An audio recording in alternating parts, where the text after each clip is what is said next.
Hi, this is Peter Navarro, and I'd like to welcome you to episode 3 of The China Effect.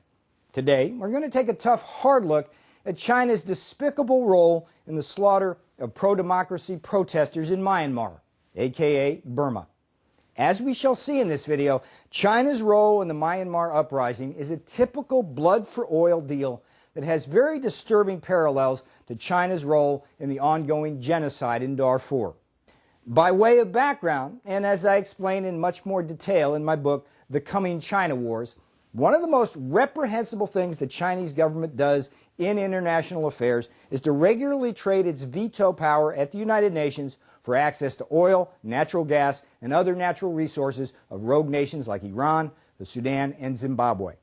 China has this veto power because it is a permanent member of the UN Security Council, and it only takes the veto of one member to block UN sanctions or UN peacekeeping military interventions. In fact, China regularly shops its veto to rogue nations under the banner of just business, no politics. To date, China has used its UN veto power to protect the Sudanese government from sanctions against the genocide in Darfur. And as a result, China now benefits as the Sudan's largest customer for its oil.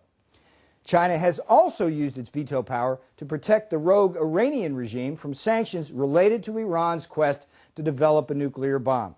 In exchange, China has been given access to Iranian natural gas reserves, which are some of the largest in the world.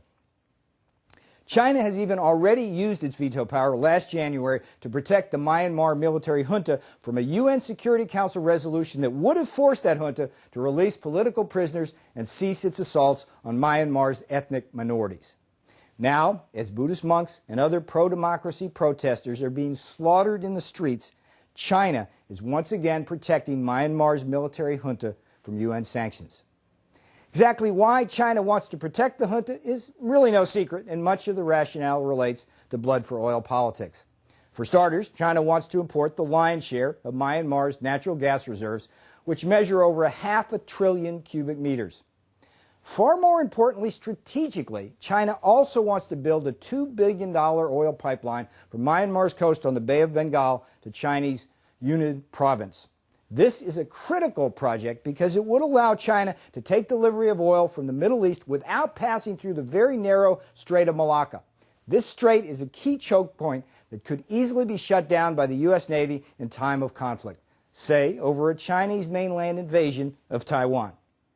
As part of its blood-for-oil diplomacy, China has been playing the same imperialist card in Myanmar that it is also using very successfully in Africa and Latin America to nail down natural resources. China's imperialism is, by the way, another phenomenon I discuss extensively in my book, The Coming China Wars. In this particular case, and in typical fashion, China is rapidly burdening Myanmar with a very heavy debt. Myanmar's military leaders are borrowing huge sums from China on the national ledger so they can purchase highly sophisticated weapons to keep themselves in power. And at least part of these funds are also being used to buy from the Chinese advanced cyber suppression and spying devices to block free speech on the internet and suppress human rights in Myanmar. China's role in all of this is also despicable that it is almost beyond words.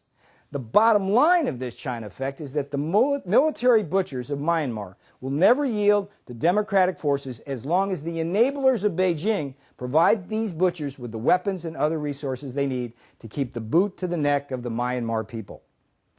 Last, but hardly least, it must be noted that politically, the pro-democracy protests in Burma have put China in an untenable position.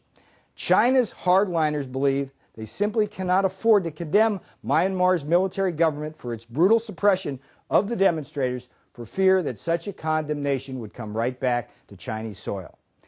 Indeed, should these same type of pro-democracy voices be raised once again in China, it would then be hypocritical for China to conduct a similar crackdown.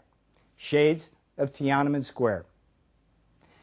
The bottom line of this China effect is that Myanmar might be the answer to that compelling question: what exactly might cause the United States and other major nations of the world to boycott the 2008 Olympics? With the China effect, I'm Peter Navarro.